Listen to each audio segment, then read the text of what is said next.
So here we are, we're looking at one of the brakes in the forward portion of the pilot's cage. And it's, if I look close, it's right there. There's the brake. Now, internally on the structure is a cruciform of plywood running horizontal and vertically. And then that cruciform is filled in with urethane foam, which then I sanded to a round shape, and then I applied 2x2 carbon fiber twill over the outside, one layer only. Really only needed one layer because the internal structure does a lot to hold the shape. There's not much chance for local buckling. Now, there's a brake like this on the other side also. And basically these breaks occurred because the vertical struts, especially the one on the nose and the two diagonals, there's a couple diagonal struts that run up like this from here up to the nose. One of these diagonal ones, the fitting up at the nose broke, so it couldn't carry very much load, like none.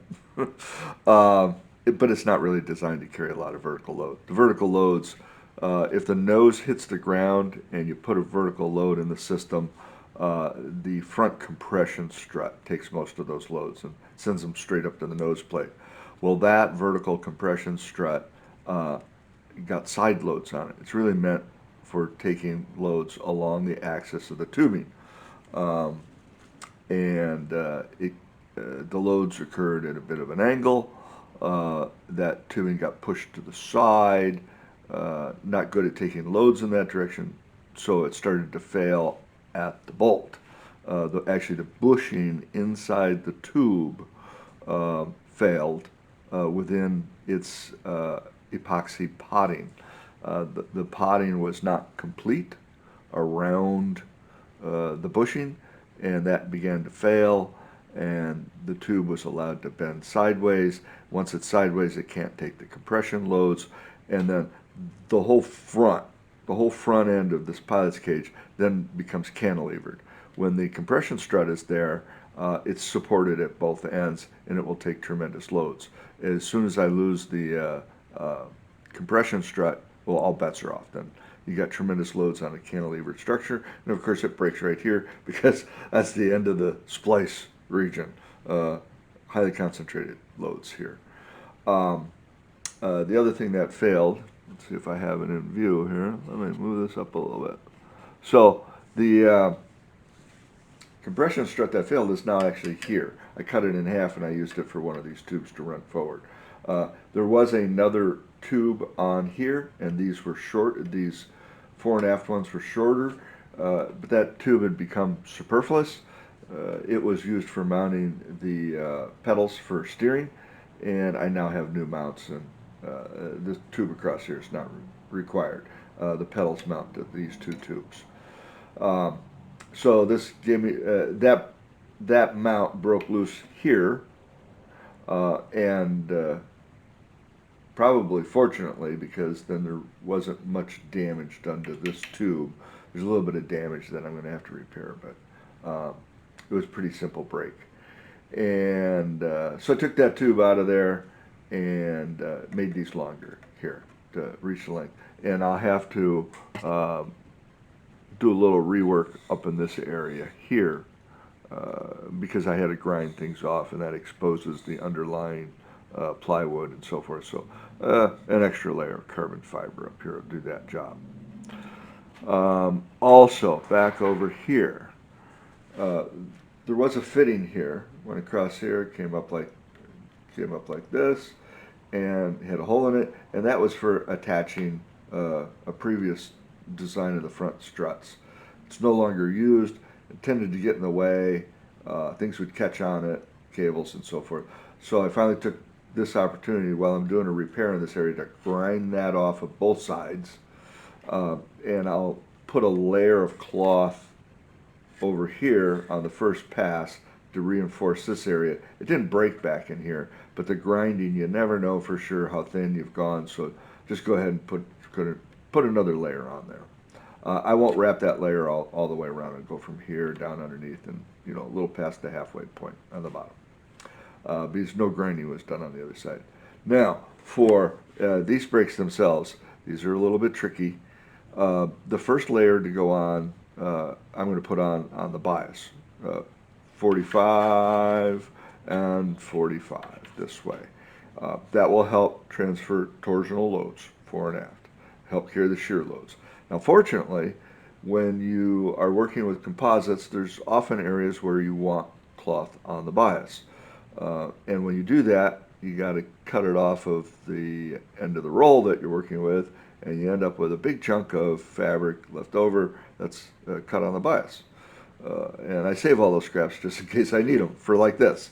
So here's one of those scraps right here, and it's going to essentially, if I can do this right, it's a little hard to see it will be cut.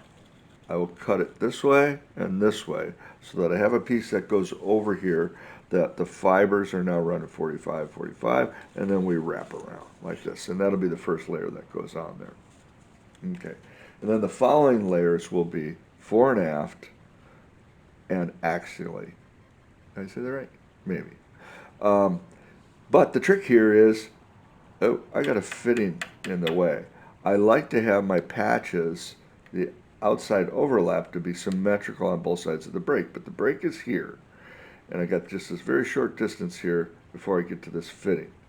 Well, I didn't want to remove the fitting and remake all of that, so I've extended the distance that I'd like to have here, about 3 inches in front of the fracture, and the overwrap will be, nominally you could get by with an overwrap of say 2 or 3 layers, because this was only 1 or 2 layers to start with. So 3 layers should be enough, but I'm going to go 4. I'm going to go 4 layers because kind of close to the back side here. And here's how it works. Let's see if I can demonstrate this here. The fabric will be cut on a taper like this, such that as it wraps around, we're going to go from, let's see if I can do this a little bit. Oh, maybe I can do it over here a little better. Oh, it's pretty hard to do it from this direction. But as it wraps around, it's going to taper back. So out here, I'm going to have 1 layer of cloth, and as we go back towards the fracture, right over the top of the fracture, there'll be an area about this wide that'll have 4 layers. So we're from here to here, we're going to go from 4 layers to 1. And from here to here, we're going to go from 4 layers to 1. So that means that the piece of cloth that does this job needs to be about 20 inches long. I'm going around 4 times, about 20 inches long. And it has to be asymmetrically tapered. It has to have a steeper taper on one side than the other. So what I have to do is I'm going to have to lay out a little drawing that shows, oh, here's the fracture, and the fabric, it's got to be tapered like this. It's got this taper and a shallower taper. And that'll be easy enough to lay that out on a piece of butcher paper. And a little later I'm going to shoot some video of actually doing that. And I'm going to have a process for transferring the correct shape of fabric here without getting the ends all frayed and pulled diagonally and all that other stuff. I'm going to essentially make a wet layup pre-break piece of fabric to lay on here. And you've seen me do this before when I made the wingtips for the new lightweight wingtip panels, which, by the way, are now on hold, not making good progress on those. Okay, so, and then at the very end, I'm going to overwrap this with heat shrink tape, shrink it with my heat gun, and it makes for a nice smooth finish. I don't have ends sticking out. I don't have a big bump at the end. Helps, and by smoothing it out, it helps just smooth out the distribution of loads between the layers. And it avoids having pieces sticking up in the air at the end to catch your finger on. You've seen me do these types of tubing fittings before. I'm going to fill this in with cotton flocks here and wrap a piece of fabric around it, tuck it in, smooth it out. So we have a nice fillet here, and then the fabric holds it all together. I'm probably going to run that fabric all the way from here to over here. It's going to wrap around this whole tube. This tube has gotten a little beat up, so it could use some reinforcement. And then I'll be able to do this fitting and this fitting at the same time, overwrap it with heat shrink as best I can. You can't really overwrap in the areas of the fillet, but on either side of it you can, and get a nice smooth finish on that. Same thing on the front end of those tubes. Now, the break on the other side, same as this one. We have a very interesting break. It's right here. It went clean through the reinforcement straps that I had on here, and why it broke here, I wasn't quite sure, because the front end wasn't, it wasn't like the other side broke. You know, if the loads came all the way back here after the front collapsed, if the loads came all the way back here, it'd most likely break on both sides. And then I discovered it in the repair process of putting it all back together. And by the way, all these joints are held with either CA glue or 5-minute epoxy. It's just tack glued together. And the real repair occurs when I use some real epoxy and overwrap these. So as I was looking at this, I went, oh, look, the bottom fitting, this fitting right here, lines up with that crack right there when you're in a neutral position. So what had happened is I'd pulled full up elevator to take off. I'm doing this, right? And then I fall forward after I got tripped, and I'm falling forward, and I'm falling to my left at the same time. So this thing, as I come forward, and by the time it got to here, I was essentially in a neutral stick position relative to elevator, but I had full left aileron in there because I'm falling sideways. And then I landed on top of the stick. And that put a tremendous load in here and broke that tube. And so now we know that the control stick is really strong. I always wondered about that lower fitting, whether it was bonded on there well enough. Well, now I know the answer is yes. And in the process of me falling on the stick, that put a tremendous download here on the torque tube bushing, and it cracked open this overwrap on both the top and the bottom. And let me see if I can get it out of here. No, not right now. I probably need pliers for that. But it damaged the bushing tube on the inside. But fortunately, I was able to get the old one out. It had cracked loose. And this is a new one.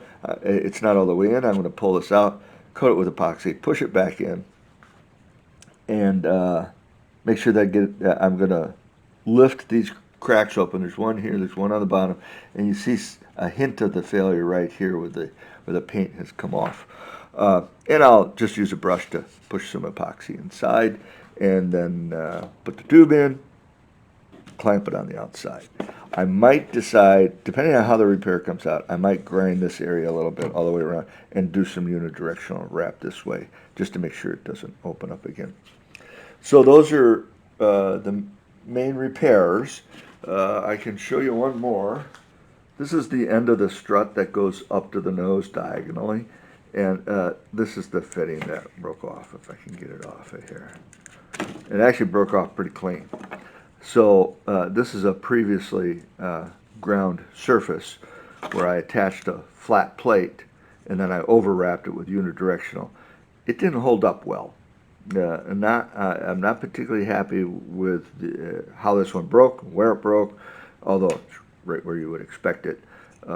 This tube should have been better bonded to the flat plate, and not only that, it pulled right out of the overwrap. The back side of this tube was not well bonded to this overwrap, and I don't know why, because usually I'm pretty careful about these things. But anyway, it was failure of this and the vertical compression strut that allowed the freedom of movement for the front of the pilot's cage to break off. You've seen me stuff the nose once before early on. First time that we were out trying to fly it at Dockweiler, I beaked it, the nose went in, and we didn't break anything. It was amazing. My body flew up against the harness, put really pretty high loads in the whole system. Nothing broke. Of course, you've seen the other first flight at Marina Beach, where I came in pretty steep at a pretty good clip and just sheared the pilot's cage off of the vertical struts. Essentially just broke the down tubes. But still, this lower portion of the pilot's cage did not break. But what happened here in this case is where the wheel was attached up front, the wheel was attached to the underside of these tubes with Velcro. I had thought that the Velcro would just pull loose and everything would be fine. That did not happen at all. In fact, it was well attached to the tubes after the tubes broke off in the structure. And what I unwittingly had done, so this is nominally on the bottom, and what I had unwittingly done, I had this fairing that goes up here. You have to imagine it on the other side. I hit so vertical that, and this would have been up like this dug into the sand, shoved this plywood up against the wheel, and crunched it like potato chips, and the wheel couldn't turn. Really, this was all just, and the wheel hit going this way, loads are this way, and I'd always envisioned this, just rolling like this, but if you hit it here, well, it doesn't roll so good. So, this is heavy, bulky, and actually caused tremendous loads to be shoved into the system. Rather than this nose just sliding along on the sand or half buried in the sand like it did at Dockweiler, this thing just went in vertical and stopped. This was like a huge break. And that's what it caused. It caused things to break. So I think the wheel is out, and I'm going to try to create, I had the idea early on. I was thinking, long before I started building the glider, I thought, should I put wheels on this, or should I put a skid up front? Now, some people with that foot launch, the Swift, they use a skid. Some have a wheel. The Millenniums are designed to, its pilot's cage has curved metal tubes up here that provide a skid-like effect. I don't know which I'm going to do right now, but my current thinking is I'm going to design a skid that goes from here on back, supported front and rear, and it'll be fairly narrow, and I'm going to make that out of foam and fiberglass and carbon fiber, such that if it hits in this direction, there's a crumple zone, that the skid crumples instead of putting all that load into the pilot's cage. And I'll probably have the skid attached with Velcro. Maybe some other way, such that I keep the loads out of the pilot's cage. And then we just consider the skid to be frangible. It's expendable. If you beak it, you crush the skid just like a crumple zone on a car, peel it off, throw it away, stick a new one on. You'd probably go out and take an extra one with you when you go out testing. So we'll see what the future holds on this. But the front wheel's not really needed for flying at the beach. I have the rear wheel. When we go back up the sand dune, there's usually enough wind. It's easy to lift the nose. You just keep the nose up out of the sand and roll it back up the dune on the rear wheel. If the wind's up around 20, I can fly it up the dune. But that's where we are right now. I expect to have these repairs done in, say, another 3 days. Welcome back. What you see here are 3 patterns that I've drawn on this piece of butcher paper. This butcher paper has a plastic backing on it. I find that to come in very handy, as you'll see in a moment here. So I've also marked these patterns with the direction that the carbon fiber should be running. So these two are 090 and this one's on the 45. These are the 3 pieces that I need to repair one of the brakes on the curved portion of the pilot's cage that we looked at earlier. So this one's going to go on first, and that goes right over the brake itself. That's the 45-degree bias layer that carries torsion and carries some of the shear. This is the piece that goes on the side of the tube where I removed the old fitting. This is not fixing a brake, it's just reinforcement of that area. And this long tapered one here, this is the one that I'm going to wrap around the brake And you'll see that it's asymmetrical. It is off center to compensate for the fact that on one side I have a fitting in the way, and the other side is open going forward. Now, when I laid these out, I was using a little bit of brain power, and I seem to have had a lot of graphite powder laying around for some reason. Gee, I wonder why. So I spread a little bit of that on the table, so if you turn this over, you can actually see the pattern on the other side.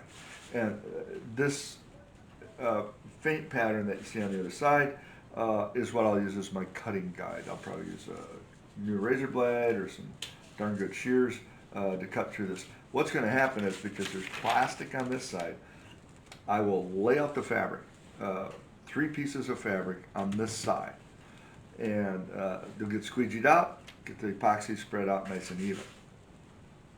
Over the top of that, I will put a sheet of clear plastic, right? Once the clear plastic is on there and all squeegeed out, I'll flip it back over again, and then I'll cut out the shapes. Much cleaner. So I've essentially I'll be creating a wet layup, and when I transfer it to the pilot's cage, I'll get a much cleaner layup of the parts. After they're all in place, wrapped up good and tight, squeeze out any excess epoxy, I will overwrap them with heat shrink plastic, and then of course heat shrink that plastic to put some pressure on the wrap to make sure that the layers that are there are all compressed together well. I haven't ever done a patch quite like this before. I've done similar work, so it should go fairly well. I guess we'll see. And if it goes well, then you have some nice hints and tips on how to do this for yourself. Usually wetting out ahead of time and transferring them, you saw me do it for the wingtip, makes for a much cleaner layup than just cutting the fabric and wetting out as you go. That ends up being a very lumpy, frayed, sloppy layup. This should work much better. So I'm going to set up the camera for watching me do that layup. I'm going to go ahead, now that I've told you the process, I'm just going to go ahead and do the layup off camera, layup on here. I'll get the cloth prepped, and then I'll bring you back and you can watch me do the application. The first thing that you'll see me do is apply a very thin layer of structural adhesive to the pilot's cage, and that structural adhesive is very good at attaching itself to carbon fiber and fiberglass that's already cured. And then these pieces of fabric will be wetted out with standard laminating epoxy. So when we come back, you'll see me brush on that little layer of structural adhesive, and then cut these out and transfer them over and wrap them. So here we go with the wet layup pre-preg style. The graphite's laid up on the paper, the plastic back paper first, on the plastic side of course, and the cloth is wetted out, and then I put on this sheet of 2 mil painter's plastic there. So now, also I should note, it's squeegeed out really well. We don't want any air holes or anything in here. That'll just cause early release and some other problems. So I can flip it over now, and I can come in here and literally cut on the patterns I created, which have a little bit of margin on them. You know, my cutting doesn't have to be perfect. Okay, so this is the one for the bias. This will go on actually second. And there we go. You got paper on one side, plastic on the other, and the material we need in between. And we don't have any fraying at the edges, which is kind of nice. So here we go with the actual layup. First try. Never really done this way before, so we'll see how it goes. So here's the structural adhesive. I use T88 for that. It's very common structural adhesive, often used in the construction of home-built wood aircraft. So I'll run you on a fast forward here while I And just watch this and fast forward. I'm sure everybody understands about spreading glue, except in this case, it doesn't need to be very heavy.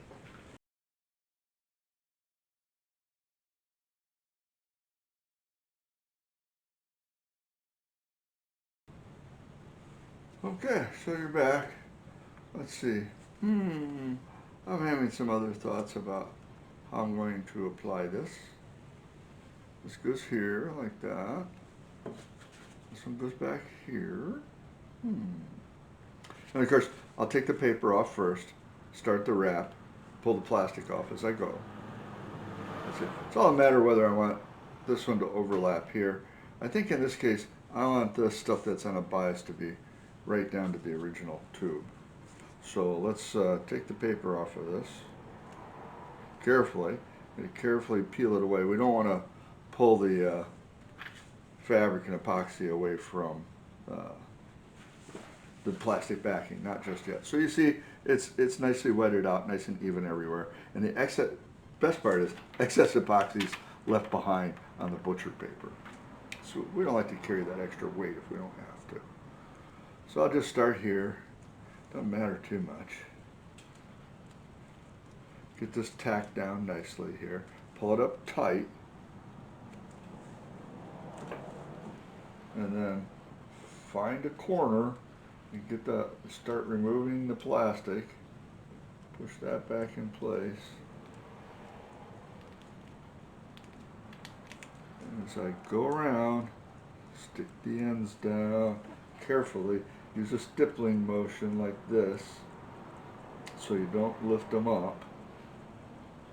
Okay, and you have to keep mental track of which way the fibers are laid up so that you treat them in such a way that you don't cause any more lifting of the fibers than necessary.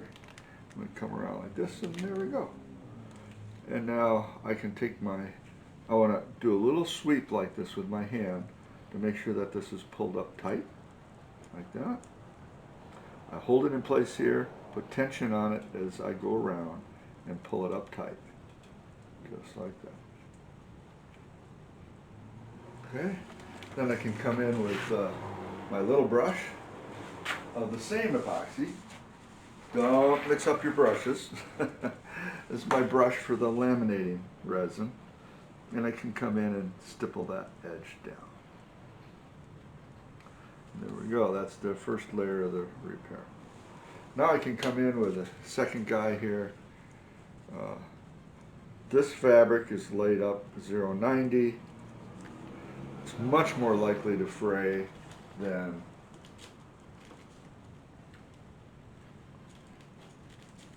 I'm going to sort out my brushes here. When in doubt, throw the brushes away. Start over. Got those mixed up. Bad plan. Okay, there. No problem that can't be fixed at this point.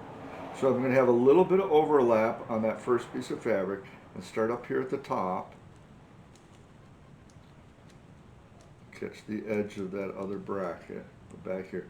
Now some people might question, hey, you're putting the fabric, the carbon fiber, over the top of parts that are painted. And is that really going to hold? Well, it's only at the edges. The majority of the area has been completely rubbed or sanded, scrubbed away of any paint. So, good enough. And I'm overbuilding this repair so much as to, I'm not worried about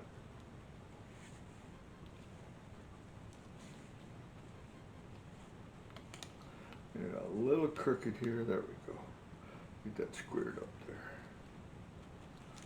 Take the plastic off. And rub that back down.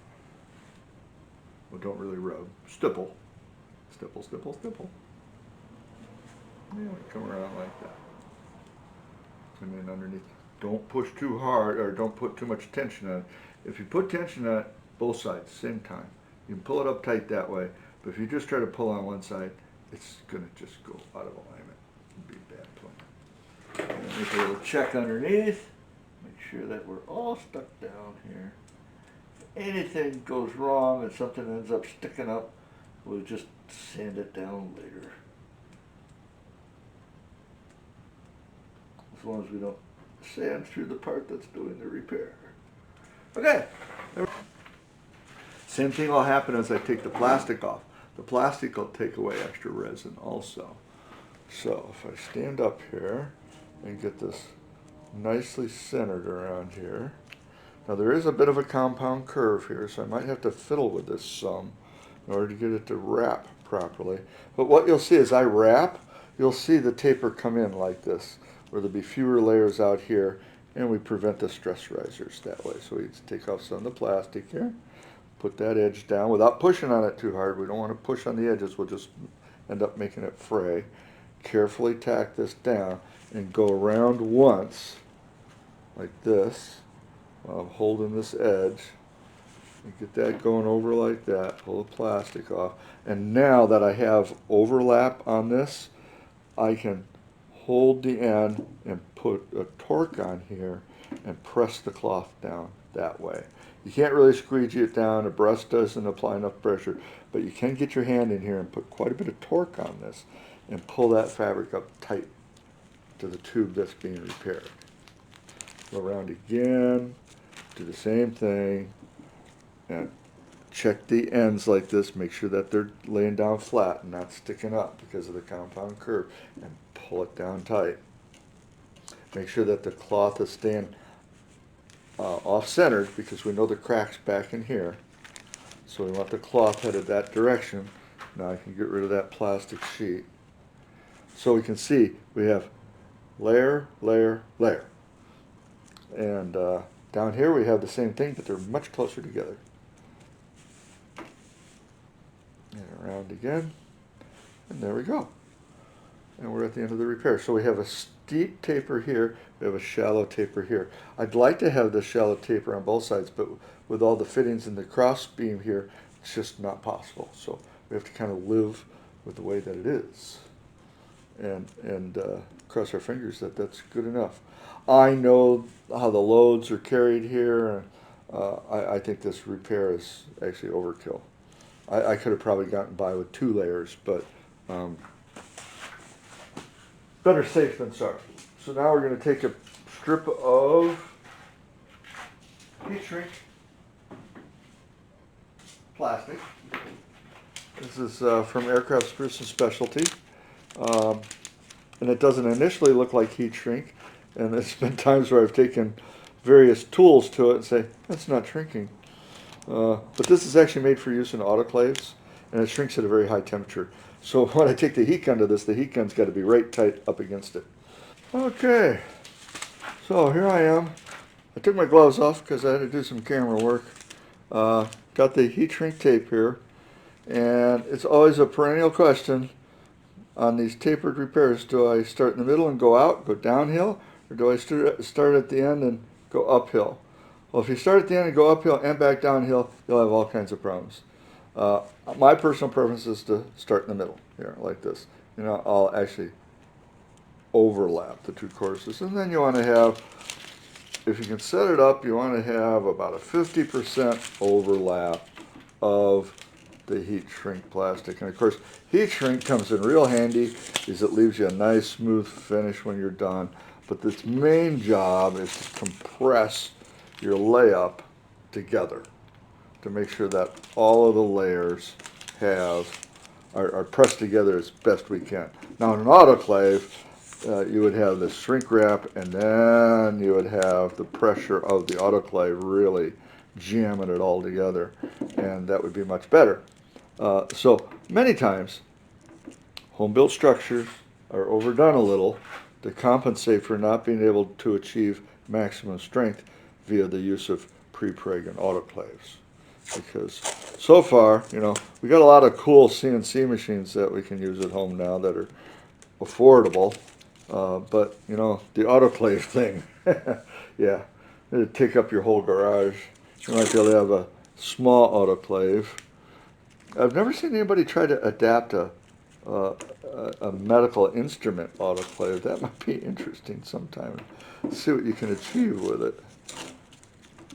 Or build your own. You know, if you're doing just small parts, you could get a nice piece of large diameter steel pipe, and there's one side, and a compressor. You might be able to build a semi-decent autoclave for at home. But that's like if you're doing just a straight piece of tubing or something like that. For my tubing, I just use my little light bulb oven, which some people make fun of, but it works pretty good. I don't know how much longer it's going to last because you got to have those incandescent bulbs. That's always a little tricky. I made a boo-boo here, didn't I? Yep, we can all make boo-boos.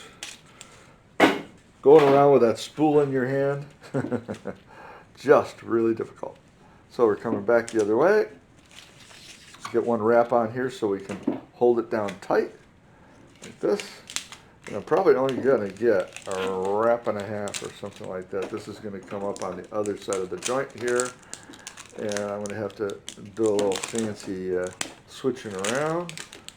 Come on, do it.